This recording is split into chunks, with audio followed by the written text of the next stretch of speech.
Bonjour à tous, bienvenue dans ce webinaire. Je suis ravi de vous accueillir. Merci d'avoir répondu présent à l'invitation. Nous avons avec nous ce matin un beau panel pour traiter d'un sujet qui nous concerne tous. Ce sujet, c'est la transformation des transports publics. C'est un sujet qui nous concerne au niveau personnel, puisque nous cherchons tous des solutions de mobilité plus durables, mais aussi d'un point de vue professionnel, puisque nous cherchons également des solutions de communication plus responsables. Quelques chiffres pour illustrer un peu le contexte. Nous avons déjà aujourd'hui plus de 80% des Français qui nous disent que mobilité et transport sont une priorité pour le futur de nos sociétés. Et la moitié des non-utilisateurs de transport en commun qui nous disent qu'ils seraient prêts à changer leurs habitudes pour mieux respecter l'environnement. Dans ce contexte, et ça fait l'actualité, d'ici 2027, les investissements dans les transports publics vont doubler par rapport à la période précédente. C'est déjà une réalité en Île-de-France puisque nous avons près de 90% des Français, des Parisiens qui utilisent ces transports en commun. Chez les jeunes, les 18-24 ans, c'est une réalité à Paris puisque vous avez le projet Grand Paris dont on parle beaucoup, avec 68 nouvelles gares qui vont arriver. Mais c'est également une réalité pour la province puisque ça faisait encore l'actualité ce matin. Avec les annonces d'Emmanuel Macron, en région, on pourrait parler des projets de RER métropolitains avec 13 villes. Et je ne vous parle pas des projets d'extension de trams qui vont arriver dans de nombreuses villes. Sur les RER métropolitains, c'est déjà plus d'une dizaine de métropoles qui sont concernées. Bref, les experts nous disent que d'ici à l'horizon 2030, l'audience dans ces univers va plus que doubler. Et donc ce que je vous propose lors de ce webinaire ce matin, c'est d'identifier des pistes de travail qui pourraient vous servir pour anticiper cette forte révolution à venir et puis voir comment vous allez pouvoir travailler cette communication responsable. Alors déjà, de quoi on parle quand on parle de communication responsable? Comment est-ce que ça se mesure? Comment ça se planifie? Autant de questions que nous allons essayer d'aborder. Et pour ce faire, je vous propose d'accueillir pour la première séquence nos deux premiers intervenants avec lesquels nous allons parler de transformation de l'univers des transports publics.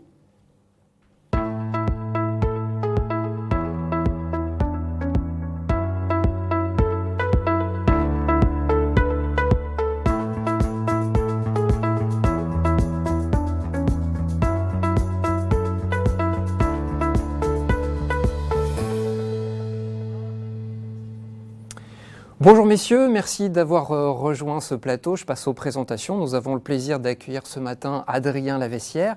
Vous êtes directeur du développement SNCF Retail et Connexion et à ce titre, vous gérez tous les métiers du développement commercial non ferroviaire. Bienvenue.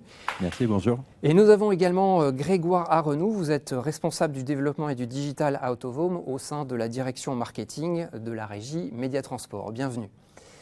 Alors, première question pour vous, Adrien, elle peut paraître triviale, mais quand on parle de cette explosion de trafic dans l'univers des transports publics, vous qui travaillez dans l'univers des gares, finalement aujourd'hui, une gare moderne, c'est quoi ? C'est une question triviale mais intéressante parce que ça renvoie d'abord qu'est-ce que c'est une gare tout court, avant de se dire c'est quoi une gare moderne. Une gare tout court, c'est d'abord une énorme diversité. Je l'appellerai la gare forum. C'est-à-dire que tous les jours, c'est 10 millions de personnes qui rentrent dans une gare. Il y en a 3 000 en France, ça représente 10 millions de personnes. Parmi lesquelles, une immense diversité entre le domicile-travail et le pro, entre la famille et les personnes qui prennent le train seules, entre des touristes étrangers et des riverains qui peuvent parfois faire des achats du quotidien, rentrer dans une gare parce que parfois c'est un raccourci pour passer de l'autre côté. Autant de situations très diverses. Je prendrai par exemple la gare de Lyon, si vous allez à 8h ou à 18h, si vous êtes Hall 2 ou Hall 3, si vous êtes à la brasserie Gallia ou au Relais, vous n'avez pas du tout les mêmes attentes, vous n'avez pas les mêmes personnes. Donc c'est quoi l'enjeu de la gare moderne ?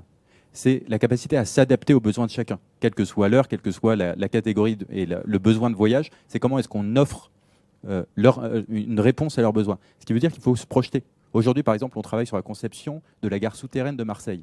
Ça veut dire que d'ici à plus de 10 ans, il faut qu'on anticipe. Anticiper, c'est souvent être flexible, c'est observer des tendances de marché. C'est un élément absolument central.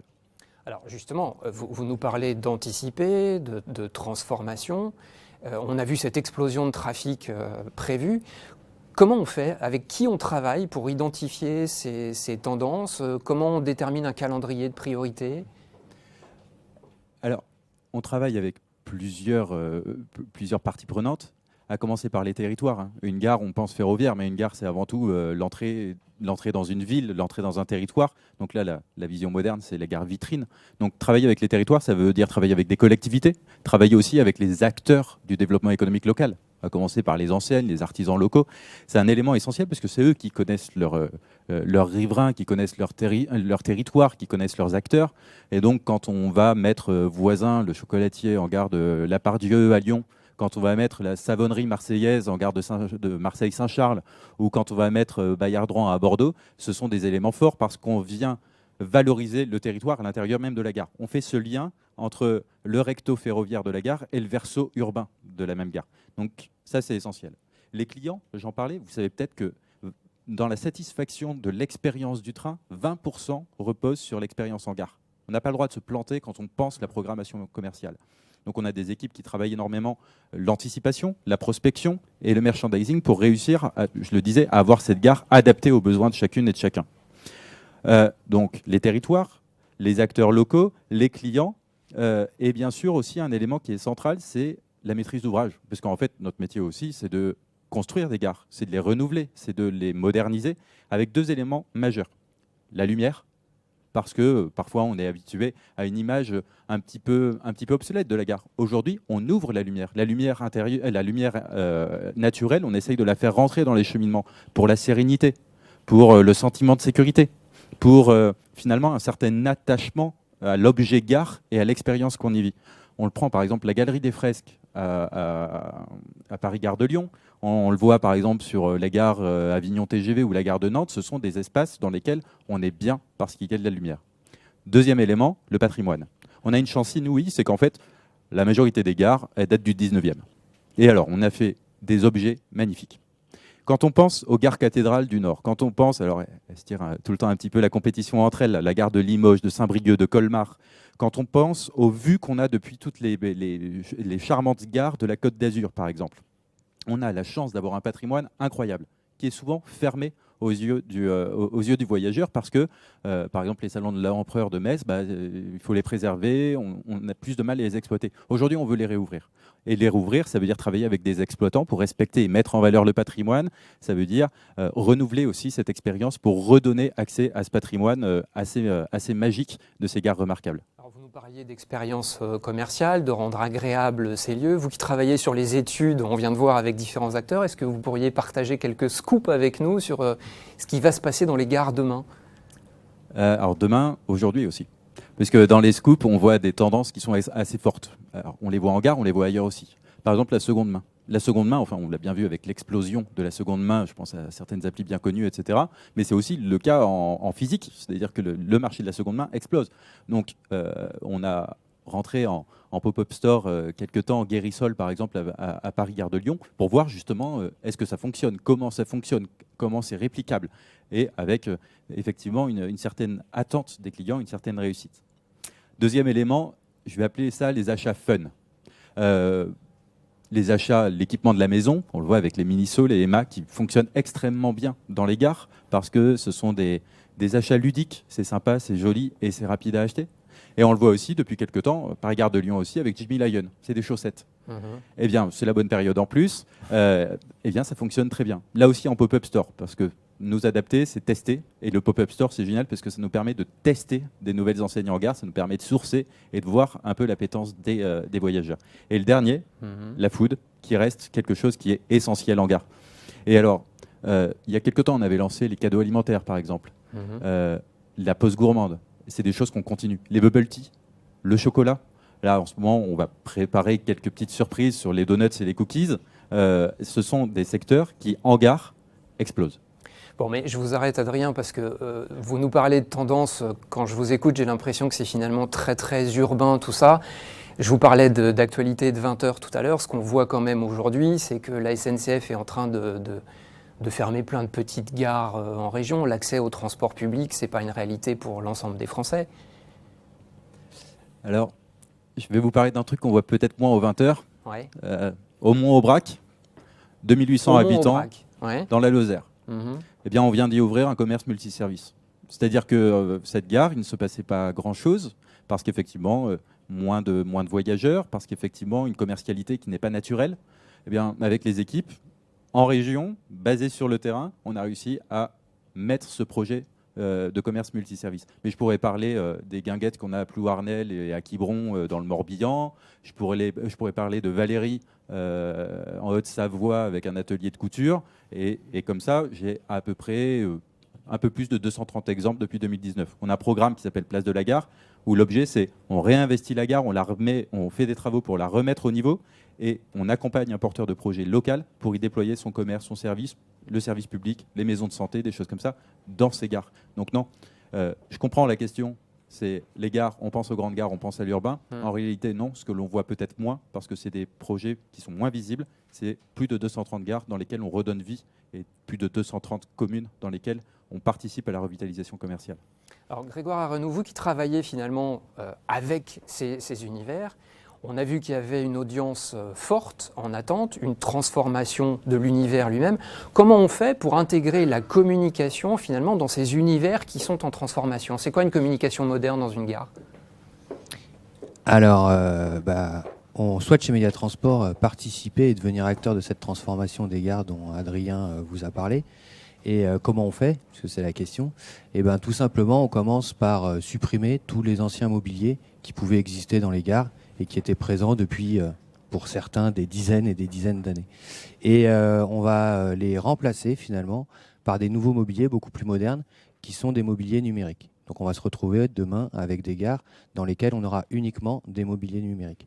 Mais ce qu'on a choisi de faire pour l'univers des gares, c'est d'aller un petit peu plus loin et de créer un mobilier spécifique pour ces gares. Donc on a travaillé avec une agence de design qui est assez connue, qui s'appelle Villemotte et Industrie, et qui a l'avantage d'avoir une expertise certaine dans la création de mobilier urbain, et en plus de ça, de bien connaître l'univers des transports. Et je reviens sur ce que disait Adrien tout à l'heure, sur la force du patrimoine des gares. On a cherché à s'inspirer de deux éléments essentiels qu'on retrouve dans toutes les gares, d'ailleurs qu'elles soient modernes ou historiques, que sont la partie minérale. Alors, on a des grandes étendues, notamment au sol dans les gares, où on a cette partie minérale qui est très présente, et la partie métallique, notamment avec les poutrelles métalliques qu'on retrouve dans de nombreuses gares et dans les halles. Et on a choisi de créer un mobilier à partir de ces deux éléments constitutifs. L'idée derrière, en réalité, c'est de créer un objet qui doit devenir une prolongation de la gare. D'accord, avec son socle minéral qui va se rapprocher du sol dans lequel de la gare et sa couleur qu'on va pouvoir personnaliser avec les couleurs des éléments de la gare. L'idée, c'est vraiment qu'il devienne une prolongation de la gare et qu'il ne soit pas perçu comme un objet qu'on est venu rajouter après coup dans la gare. Donc ça, on va travailler sur l'intégration finalement pour gagner en efficacité. Alors on parle beaucoup là d'esthétique, mais le sujet du webinaire, c'est aussi quand même un peu de parler d'empreinte environnementale. Il y a des évolutions à ce niveau-là, au-delà de l'esthétique du mobilier? Alors oui, tout l'intérêt et l'objectif de cette nouvelle organisation de la publicité en gare, c'est effectivement d'atteindre des trajectoires en termes d'économie d'énergie et d'empreinte carbone qui soient vertueuses.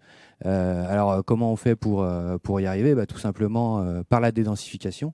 On en parlait tout à l'heure, on enlève nos anciens mobiliers. Pour vous donner une idée, on divise à peu près par 4 le nombre de mobiliers dans les gares. On en avait un peu moins de 12 000 et on va en avoir un peu moins de 3 000. Alors, vous allez me dire, mais comment vous faites en mettant uniquement des équipements digitaux? Ça peut paraître antinomique, mais voilà, juste pour répondre à la question, et pour répondre à une attente d'ailleurs, qui est une attente de nos opérateurs de transport et de Gares et Connexions en particulier, mais de tous les citoyens et des marques également. Juste 2 chiffres, voilà, pour vous montrer que c'est possible et que c'est pas antinomique.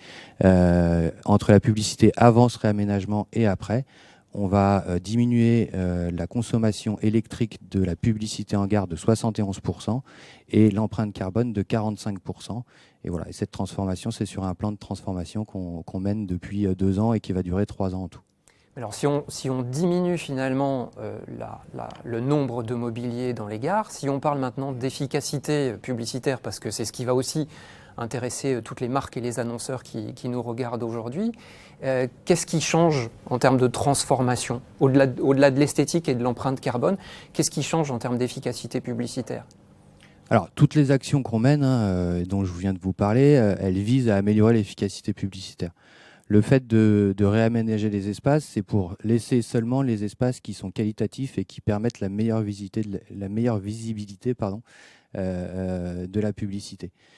Ça, couplé avec l'explosion des trafics, vous en parliez en introduction, dans l'univers des transports, fait que la publicité demain, et ça paraît assez évident quand on le dit comme ça, va devenir de plus en plus efficace. Alors c'est bien de le dire, mais c'est mieux de le prouver. En tout cas, on aime bien chez Média Transport le faire. Donc on mène pas mal d'études et on a initié maintenant depuis plusieurs temps un grand chantier chez nous pour faire évoluer notre mesure d'audience. Et donc on va passer d'une mesure d'audience froide, qui était basée sur des modélisations de flux et plutôt des études avec des données d'entrée de trafic, à une mesure d'audience beaucoup plus chaude. Ça, on peut le faire grâce à l'évolution des nouvelles technologies. Et on a sélectionné d'ailleurs un partenaire, et je tiens à le préciser, avec une techno qui est complètement RGPD compatible, parce que c'est souvent la crainte qu'il peut y avoir autour de ça.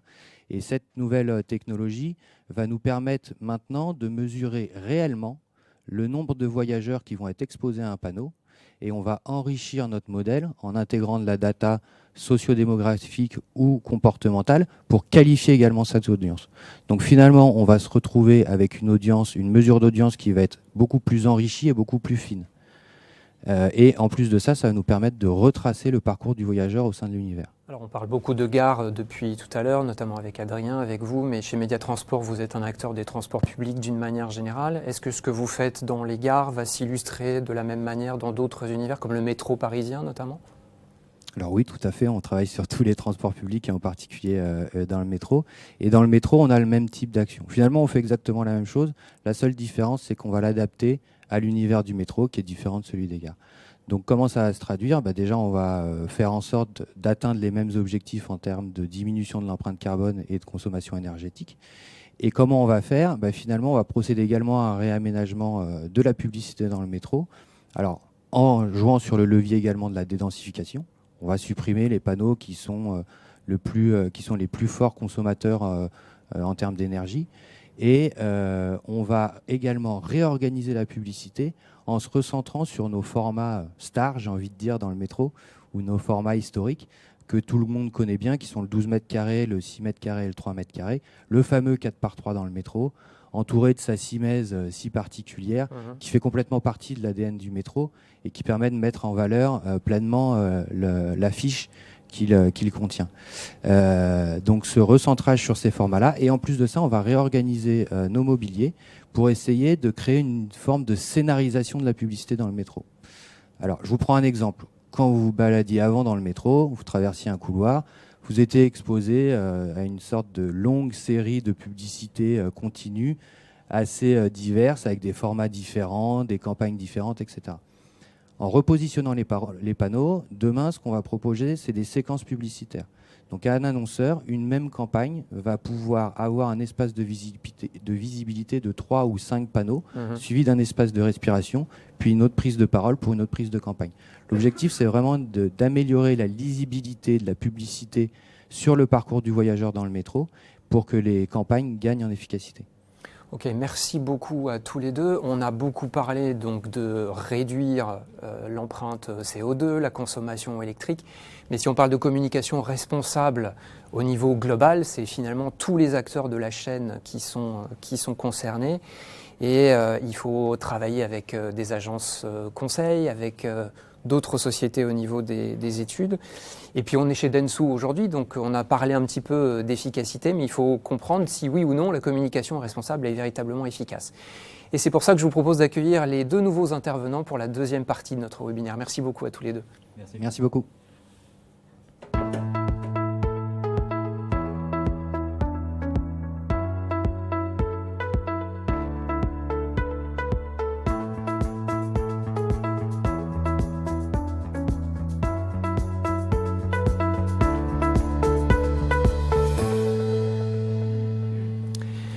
Bonjour mesdames, bienvenue sur notre plateau. Je suis ravi de vous accueillir ce matin. Je passe aux présentations. Nous avons le plaisir d'accueillir ce matin Valérie Descamps. Bonjour. Bonjour. Vous êtes directrice générale chez Média Transport, donc la régie publicitaire en charge de l'exploitation des réseaux RATP et SNCF, et vous pilotez à ce titre notamment la transformation digitale de la régie et la relation avec les différents concédants. À notre table, nous avons également Émilie Rogan. Bonjour. Vous êtes directrice de l'agence iProspect au sein de Dentsu. Et vous avez également participé plus particulièrement au sujet de la société à mission au sein du groupe Dentsu. On va revenir ensemble sur ce sujet. Alors, on va commencer avec vous, Valérie Descamps. Si je cite la raison d'être de Médiatransport aujourd'hui, vous nous dites que vous voulez contribuer au développement des mobilités durables par l'innovation et la créativité. Et vous avez même une signature qui parle de publicité utile. Est-ce que vous pouvez nous expliquer concrètement ce que ça implique pour Médiatransport ? Le verbe « contribuer » est presque plus important, ou en tout cas c'est celui qui explique la publicité utile. Vous avez entendu Adrien, qui est notre partenaire, entre autres la SNCF, très important. Contribuer au développement des mobilités durables, c'est rendre justement, précisément, la publicité utile, puisque une grande partie des recettes que nous réalisons, des recettes publicitaires que nous réalisons, sont reversées à la SNCF, qui elle-même reflèche cet argent pour la rénovation des gares. Donc, de ce point de vue-là, c'est l'utilité pour moi la plus importante et elle permet d'illustrer véritablement notre signature. Ce n'est pas une publicité inutile, elle sert l'intérêt général puisqu'elle participe à la transformation des gares ou des mobiliers roulants, puisque nous avons exactement la même approche avec les réseaux de métro et de bus. Les RATP, c'est pareil. Pour juste vous donner un chiffre, qui vraiment illustre ce verbe de contribution économique et financière vers l'intérêt général, la société Médiatransport a versé près de 1 milliard ces 10 dernières années aux différents opérateurs de transport. Donc ça, pour moi, c'est vraiment la meilleure démonstration, c'est une preuve. Ce n'est pas une allégation, c'est une réalité et une spécificité dans le modèle de notre régie publicitaire. L'utilité aussi, bien sûr, nous sommes une régie publicitaire, donc l'utilité aussi et avant tout, Grégoire l'a expliqué avec notre stratégie de réorganisation de notre inventaire publicitaire, c'est l'utilité, l'efficacité publicitaire, l'utilité en termes d'efficacité publicitaire qu'on va pouvoir garantir à nos annonceurs. La garantie d'être exposé, vu, et évidemment d'avoir des leviers d'amélioration sur tout ce qui va être indicateur de considération ou d'image de marque ou évidemment d'incitation à l'achat. Au-delà de l'intérêt général que j'ai évoqué en premier lieu, il y a aussi l'intérêt général, en tout cas l'intérêt sociétal, puisque ce que vous ne savez peut-être pas suffisamment, c'est que sur l'ensemble de nos mobiliers publicitaires, bien sûr, on diffuse de la publicité commerciale, c'est notre métier, donc on ne va pas le renier. Mais nous consacrons, d'ailleurs de concert avec la SNCF ou la RATP, une part de plus en plus importante aux grandes causes, aux associations, aux différentes ONG, pour démontrer que les mobiliers publicitaires, et en particulier les mobiliers numériques, qui sont quand même beaucoup plus souples en termes d'utilisation, peuvent être également un véritable service à la société et aux citoyens. On défend beaucoup, on soutient beaucoup de grandes causes et d'associations, notamment sur tout ce qui va être préservation de l'environnement, mais aussi tout ce qui va être combat contre l'exclusion de la personne et l'image et le respect de la personne. Donc ça, ce sont des parts de voix qui commencent à être assez significatives. La volonté de Gares & Connexions est également, on est parfaitement aligné là-dessus. Donc on a véritablement envie de rendre nos totems publicitaires davantage serviciels pour justement le consommateur.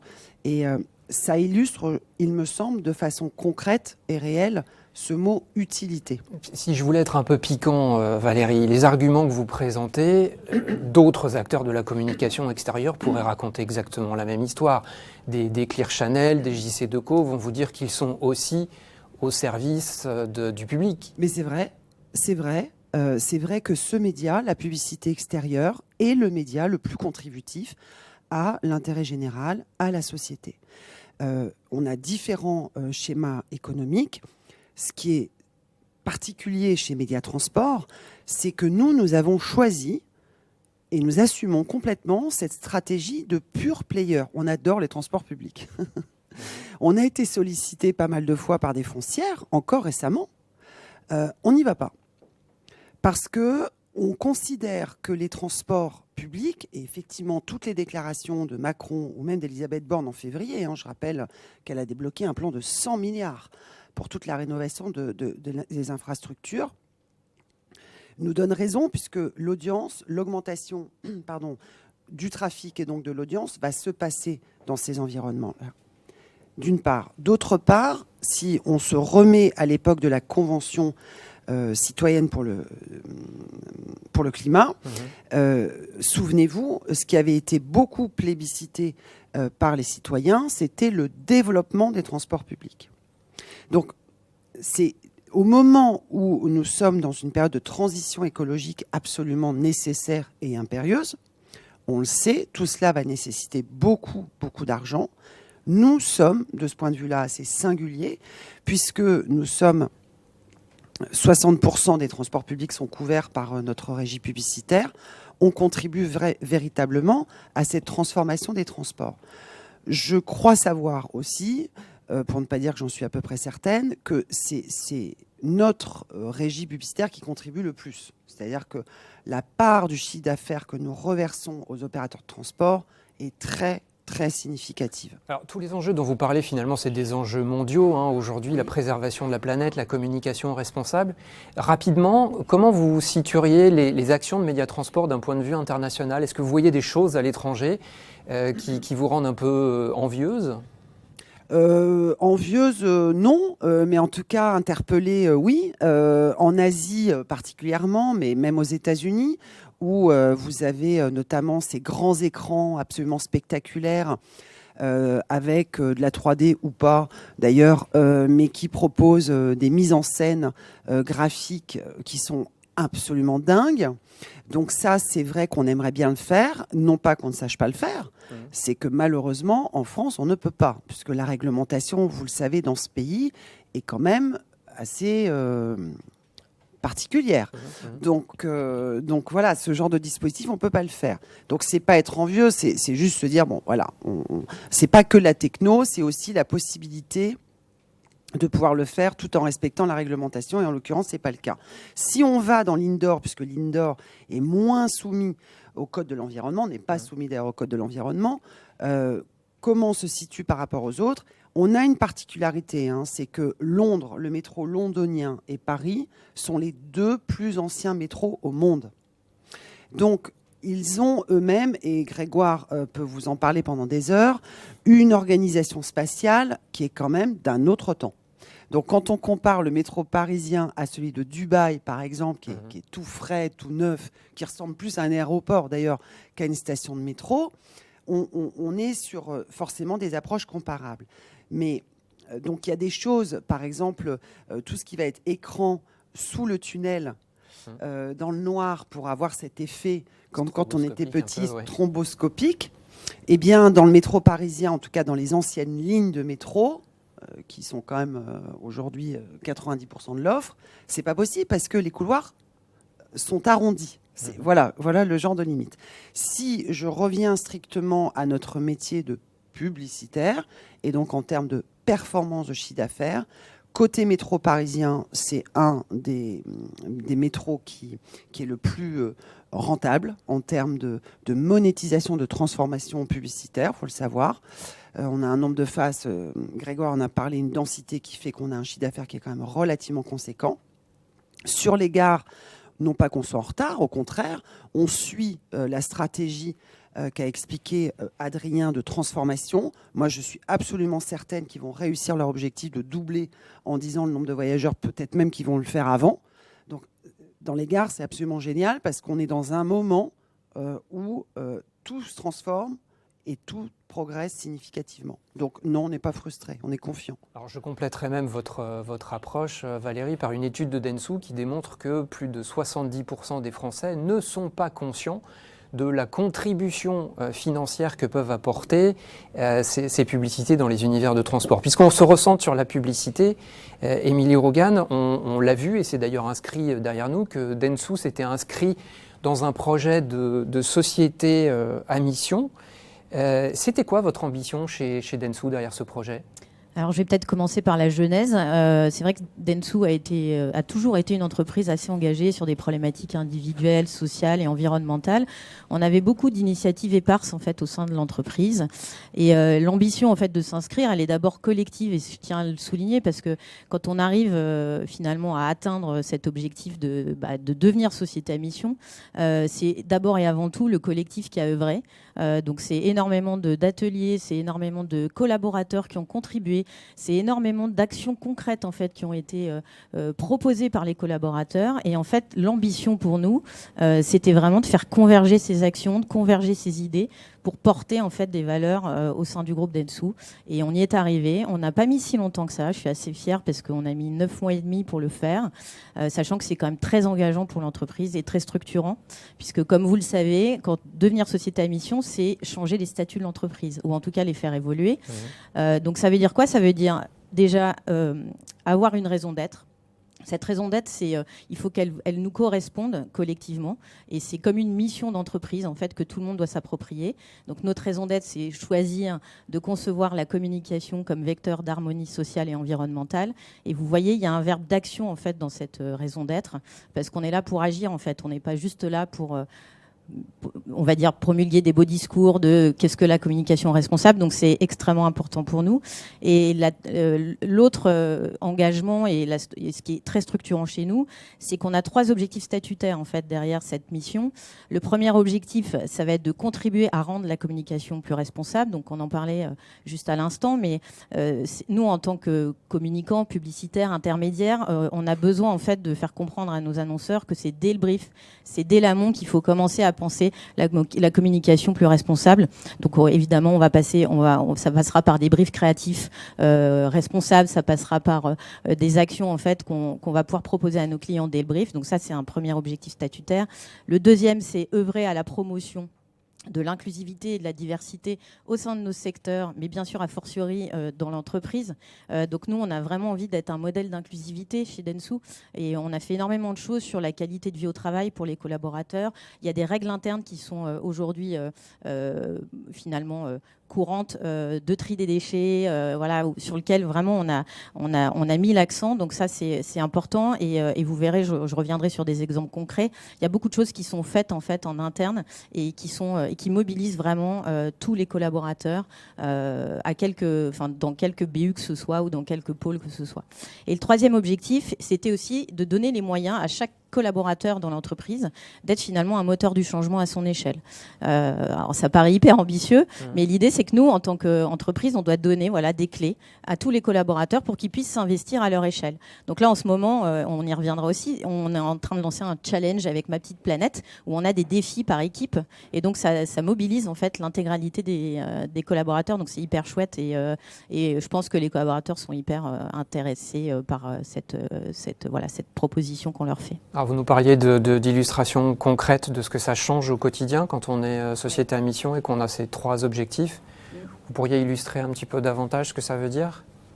Oui, par exemple, si je reprends le premier objectif statutaire, donc qui est contribuer à rendre la communication plus responsable, on a créé un do tank, donc qui s'appelle le club Dentsu Switch, où on se réunit avec nos partenaires, nos clients et bien sûr certains de nos collaborateurs pour réfléchir à des actions concrètes en termes de communication, et on fait voter nos clients à la fin pour qu'ensuite nous on puisse développer ces actions. Donc typiquement, on a créé des produits du type un tag cleaner. Alors ça paraît un peu barbare comme terme. Un tag cleaner. Un tag cleaner. Donc en fait, l'enjeu c'était de réduire en fait le poids des pages des sites internet, et on sait que quand on fait des campagnes médias, on a souvent des tags pour suivre en fait l'activité qui sont obsolètes en fait dans les pages, qui chargent en fait considérablement les pages du site. Donc nous, on a développé un petit script qui vient nettoyer de manière automatique les tags obsolètes, ce qui fait que ça nous permet de finalement réduire l'impact. Ça, c'est un premier exemple. Un deuxième exemple, c'est ce qu'on appelle une private marketplace green. Donc en fait, on a audité des partenaires sur justement leurs engagements sociétaux environnementaux. Et en fait, ces gens-là sont dans une private marketplace qu'on vend à nos clients pour être sûr qu'on a justement des partenaires en médias et notamment en digital qui ont des engagements sociétaux environnementaux. Et enfin, et j'y reviendrai, la calculette actionnable qui est notre outil de mesure de l'empreinte carbone. Alors, j'y viens là justement parce que alors. vous parlez d'outils de mesure. Oui. C'est-à-dire que vous parlez de beaucoup d'actions qui sont réalisées en interne chez Dentsu, avec des collaborateurs, des ambitions que vous vous imposez à vous-même. Mais moi, si je suis client de Dentsu, que je suis annonceur, et que je me pose la question de choisir des moyens de communication plus ou moins responsables, alors qu'on a toujours voulu mesurer l'efficacité publicitaire, comment on fait aujourd'hui pour mesurer le fait qu'une campagne de communication soit responsable ou pas? C'est une super question. Encore une fois, on a voulu ouvrir la voie, comme on l'a fait sur la société à émission, et ça fait quelques années maintenant qu'on réfléchit à cette calculette carbone. Donc, on a créé un outil exclusif en fait chez Dentsu qui s'appelle la calculette actionnable, et on a travaillé en partenariat avec le cabinet français Actionnable justement pour pouvoir calculer l'empreinte carbone de tous les médias en fait pour nos clients. Donc, pas seulement le digital, hein, comme c'est souvent le cas, mais vraiment l'intégralité des médias. Donc, on a une vision holistique sur l'empreinte carbone des 6 grands médias.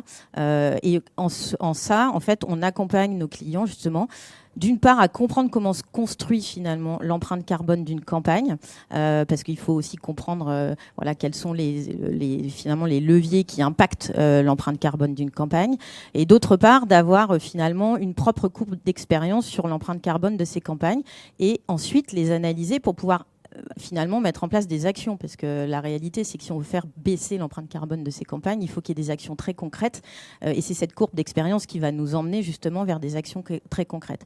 Donc cet outil il a été validé par l'ADEME. Donc ça c'est important. On attend une certification incessamment sous peu et surtout il colle au référentiel de l'ADEME et de l'Union des marques. Donc ça c'est important et ça rassure aussi les clients, puisque comme tout nouveau secteur de mesure, finalement on attend beaucoup de référentiels. C'est toujours un peu la jungle au départ, mais là la réalité c'est que ça commence à se structurer et on a la chance d'avoir cet outil aujourd'hui qui nous permet à la fois de mesurer et d'en tirer vraiment des analyses. Et la réalité, c'est qu'on accompagne nos clients voilà, à ce qu'ils optimisent l'empreinte carbone de leur campagne, toute campagne confondue. Et on est en capacité de faire évidemment des études quantitatives, des études qualitatives sur l'intégralité du périmètre de diffusion des campagnes. Alors, une petite question bonus complémentaire, c'est-à-dire qu'on a vu que c'était un enjeu commun, ces logiques de transformation et de communication responsable. Donc tout ce que Mediatransport nous a annoncé, par exemple, sur ce qu'il faisait, ça veut dire que c'est des éléments que vous intégrez dans cet outil actionnable. Vous avez une grille de questionnaires que vous utilisez pour toutes les régies de la même manière pour pouvoir les comparer? Exactement, c'est exactement ça. Et donc ça nous permet justement de les comparer de manière, on va dire, juste et impartiale. Et ça nous permet au fait d'analyser après quels sont les médias potentiellement qui sont les plus, qui permettent d'optimiser les campagnes médias et les moins énergivores. Ouais. Merci beaucoup à toutes les deux. Vous nous avez bien illustré comment vous êtes capables de travailler ensemble, comment les actions des uns viennent nourrir les outils des autres. Mais pour la troisième et dernière partie de notre webinaire, j'aimerais vraiment qu'on puisse donner la parole aux marques, aux annonceurs qui vont utiliser ces outils et voir comment concrètement on est capable de piloter ces actions. Et donc, je vous propose d'accueillir les 3 derniers intervenants de notre webinaire. Merci mesdames.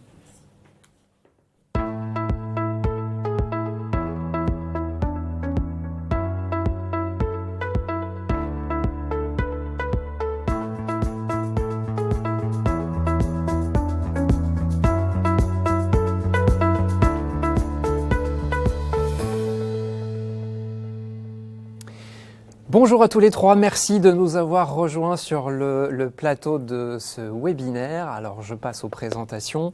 On a le plaisir d'accueillir Florence Lemel ce matin. Vous êtes responsable de la publicité et des partenariats médias au Futuroscope, qui est l'un des acteurs majeurs du secteur des parcs d'attractions en France. À ce titre, vous gérez donc notamment les analyses stratégiques, les recommandations médias, l'achat d'espace en plurimédia et tout ce qui concerne la mesure de l'efficacité. Bienvenue. On accueille également ce matin Jean-Christophe Bins. Vous êtes directeur adjoint chez Posterscope, qui est le département spécialisé en communication extérieure chez Dentsu. Et donc votre rôle, c'est d'accompagner les marques dans leur stratégie et leur achat d'espace en communication extérieure. Bienvenue avec nous. Et nous accueillons également Maximilien Lohou. Bonjour, vous êtes directeur général adjoint chez iProspect, donc on en a parlé avec Émilie, c'est l'une des agences du groupe Dentsu. Et vous accompagnez à ce titre les clients du groupe dans leur stratégie de communication qui vont associer des logiques de branding et de performance, mais cette fois-ci sur l'ensemble des canaux. Donc comme je vous le disais, l'idée avec vous trois, c'est de rentrer dans le concret et dans l'illustration de tous ces beaux discours dont on a parlé en introduction, pour voir comment au quotidien ça peut s'illustrer. C'est pour ça que je vais commencer avec vous, Florence. La question que je me pose, on parle beaucoup de communication responsable, mais on en parle tellement qu'on se demande si ce n'est pas finalement un effet de mode. Ça répond à quel besoin cette communication responsable? Est-ce que c'est une pression qu'on se colle à soi-même? Est-ce que c'est une attente finalement des visiteurs du parc? Pourquoi est-ce qu'on devrait faire plus de communication responsable? Alors, en tout cas, au Futuroscope, c'est loin d'être un effet de mode, c'est plutôt un véritable engagement et du parc et du groupe Compagnie des Alpes auquel nous appartenons. C'est dans la raison d'être de la Compagnie des Alpes. Au Futuroscope, sur nos nouveaux investissements, nous consacrons 10% du budget pour limiter l'impact écologique de ces nouveaux projets. Après, au niveau de la communication, on n'a pas d'impératif aujourd'hui, ce n'est pas une obligation, mais comme nous avons plusieurs certifications, ça paraît assez évident que ça va le devenir et que nous préférons prendre les devants et s'engager dès maintenant dans cette démarche. On pourrait imaginer finalement des taxes demain sur ces sujets-là? Pourquoi pas, il y en a déjà sur le papier, effectivement. Alors, on a vu dans les étapes précédentes de ce webinaire, Mediatransport nous illustrer en quoi leurs solutions pouvaient apporter des réponses quand on est en recherche de communication responsable. Donc, je crois savoir que vous avez utilisé des solutions chez Mediatransport. En quoi, vous, en tant que marque, vous avez trouvé leur discours en adéquation avec les attentes que vous pouviez avoir avec la direction du parc? Alors c'est un travail qu'on a fait avec l'agence Cara, avec notre agence. Pour 2023, on les a briefés en leur demandant de concevoir notre dispositif affichage en intégrant l'empreinte écologique et notamment les questions d'impression et de papier, puisque c'est des sujets qui sont importants pour nous. Donc, dans un premier temps, avec l'agence, on a travaillé tout le ciblage de notre campagne pour être plus pertinent et éviter la déperdition de contact. Donc, on a choisi des zones stratégiques en croisant différents critères. Une fois cette zone définie, on s'est d'abord tourné évidemment vers l'affichage digital, qui est la solution un petit peu facile quand on veut moins imprimer. Après, sur certaines zones comme l'Île-de-France, ça s'y prête tout à fait. Donc, on a choisi sur l'Île-de-France et spécifiquement sur les univers transports en DOH. Après, pour les autres villes de province, Cara nous a recommandé de tout concentrer sur du bus, sur l'arrière de bus. Ce qu'on a trouvé tout à fait pertinent. D'abord parce que le bus a une couverture inégalable. Aujourd'hui, c'est le seul média d'affichage qui puisse circuler partout dans la ville, là où les réglementations locales de publicité ont largement diminué les panneaux disponibles. Donc on a cette couverture importante.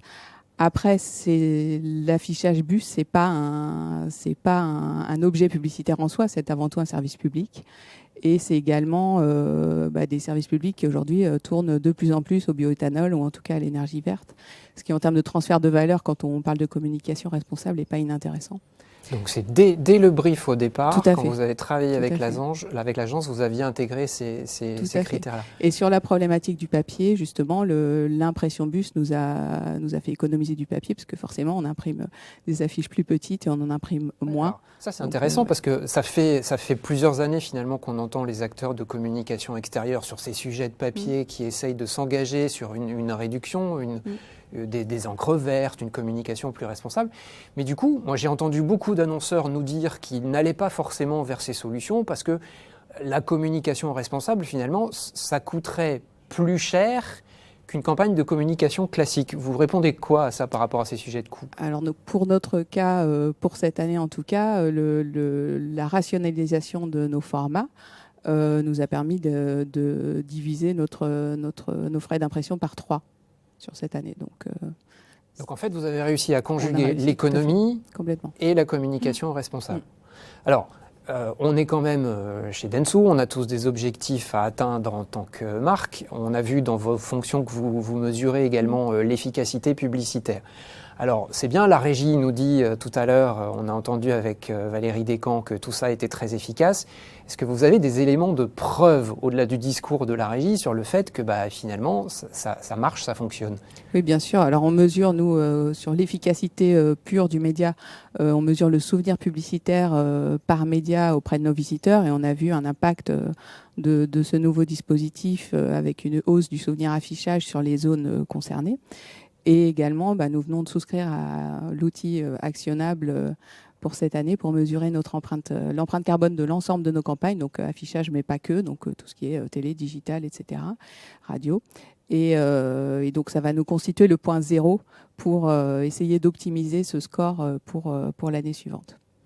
Alors Jean-Christophe Bains, vous avez travaillé avec Florence sur ce conseil stratégique, donc dès le brief, on l'a vu.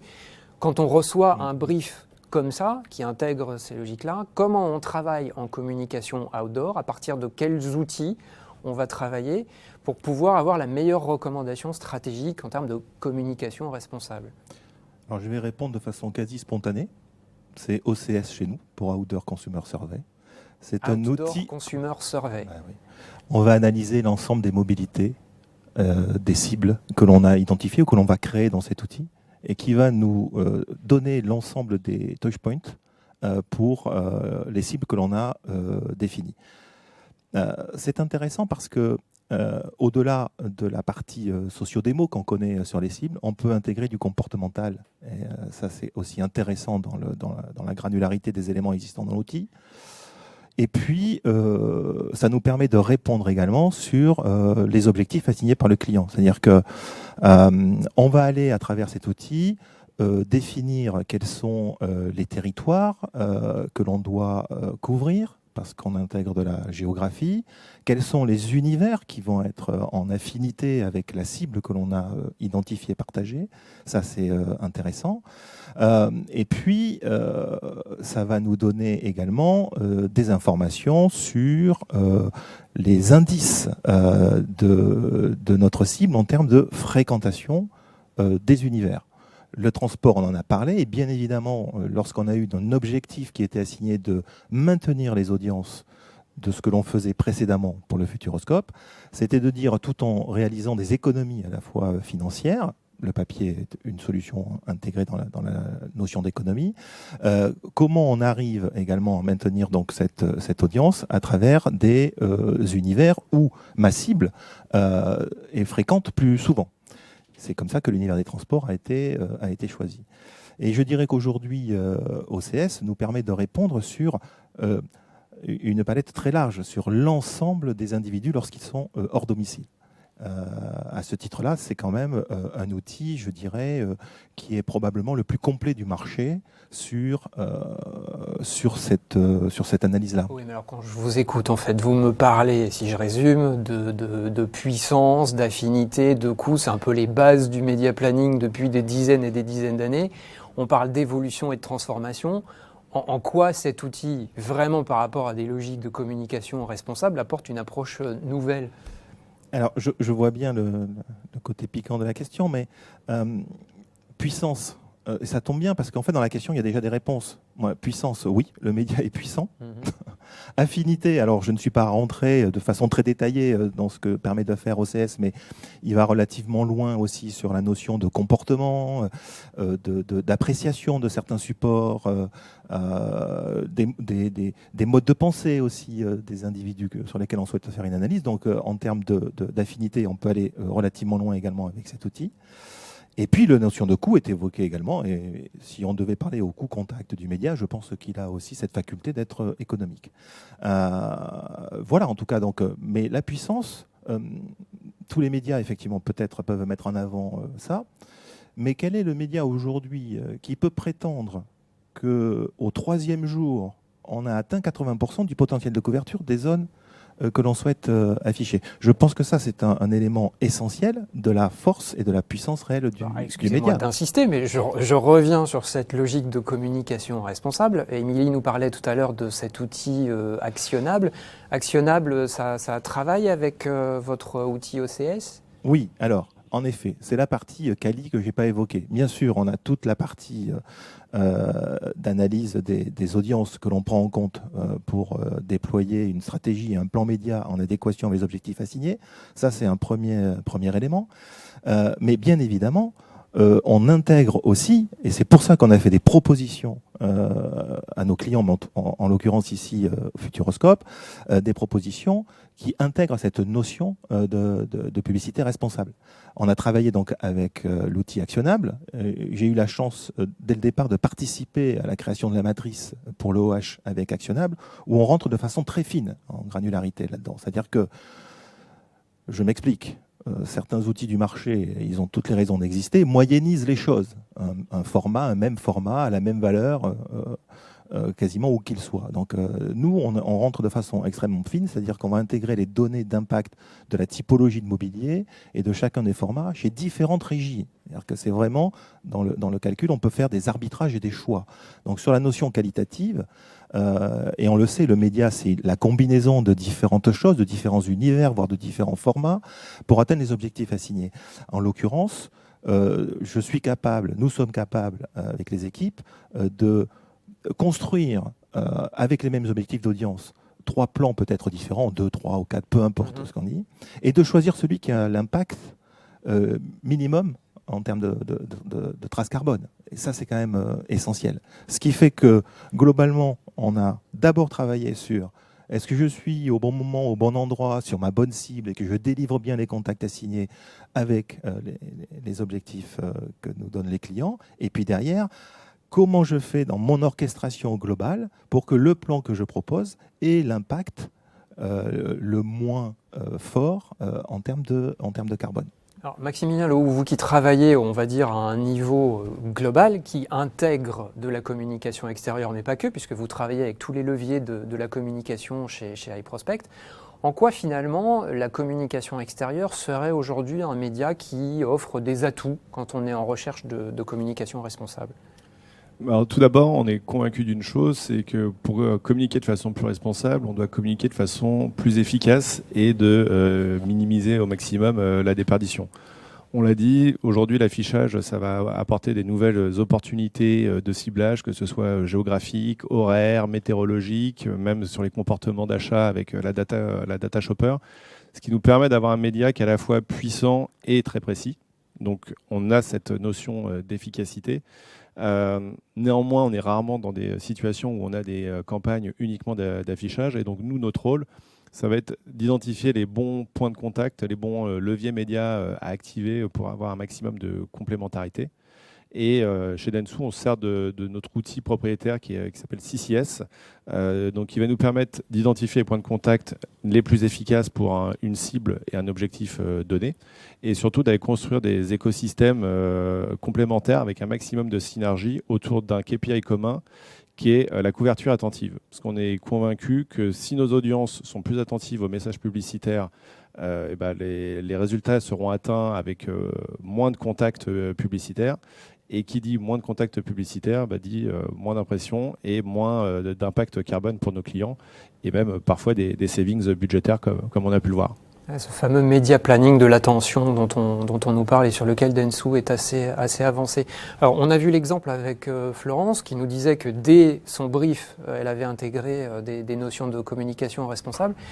Finalement, aujourd'hui, vous qui voyez beaucoup d'appels d'offres, qui voyez beaucoup de clients, c'est une attente générale du marché, la communication responsable. Est-ce que les approches que vous proposez vous aident à gagner des pitchs concrètement ? Alors, c'est une demande qu'on retrouve de plus en plus. Honnêtement, je pense que sur les 2 dernières années, je n'ai pas vu passer un seul pitch qui ne mentionnait pas cette approche RSE, communication responsable, et qui nous demandait des actions et des preuves concrètes dessus. Je ne sais pas si c'est le critère qui nous fait gagner. Je préfère parler de notre approche d'efficacité responsable. C'est la capacité qu'on a à montrer qu'on peut être à la fois efficace et responsable pour atteindre les objectifs. Et je pense que c'est ce message qui rassure les clients et qui les encourage à aller dans ces logiques plus responsables. Alors, on a vu l'exemple du Futuroscope. Vous auriez d'autres exemples concrets de marques à nous donner qui vous ont interrogé un peu de la même manière sur ces objectifs de communication responsable et pour lesquels la communication extérieure apportait des réponses concrètes ? Alors, on en a de plus en plus, aussi bien des petits clients, je pense notamment à la collective du poisson norvégien, qui est pas le client auquel on pense le plus spontanément, mais aussi des plus grands groupes tels que le groupe Accor, qui a des notions et des ambitions de responsabilité et d'engagement RSE qui sont de plus en plus forts. Également un nouveau client qu'on a gagné cette année et avec lequel on va commencer à travailler en 2024, qui est le groupe Carlsberg, donc, qui est alcoolier, donc il y a effectivement beaucoup d'affichage et sur lequel on va systématiser la mesure de l'empreinte carbone via Actionnable sur l'ensemble des leviers médias. Ouais. Bien, merci beaucoup à tous les trois. Malheureusement, le temps file. On va devoir conclure ce webinaire avec lequel on a essayé donc de vous apporter des pistes concrètes. Bien entendu, ce n'est pas en 1 heure qu'on va pouvoir traiter tous les aspects. Donc, si vous souhaitez creuser tous les aspects d'explosion de l'audience, de mesure de l'audience dans l'univers des transports collectifs et revenir sur cette forte transformation, toutes les équipes de Média Transport sont à votre disposition et puis également les équipes de Dentsu si vous voulez avoir plus d'informations sur ces fameux outils OCS, actionnables et comment ils pourraient vous proposer des approches adaptées à vos marques. Bien sûr, n'hésitez pas à les contacter. Vous allez recevoir également un petit questionnaire auquel vous pourrez répondre en quelques secondes pour essayer d'identifier les meilleures pistes sur la réalisation de ces webinaires. Est-ce que vous les avez trouvés utiles ? Justement, on parlait d'utilité tout à l'heure, efficaces et comment nous pourrions également nous améliorer. Merci encore à tous les trois. Merci à tous d'avoir répondu présent à cette invitation pour ce webinaire et à très bientôt pour de nouveaux sujets. Au revoir.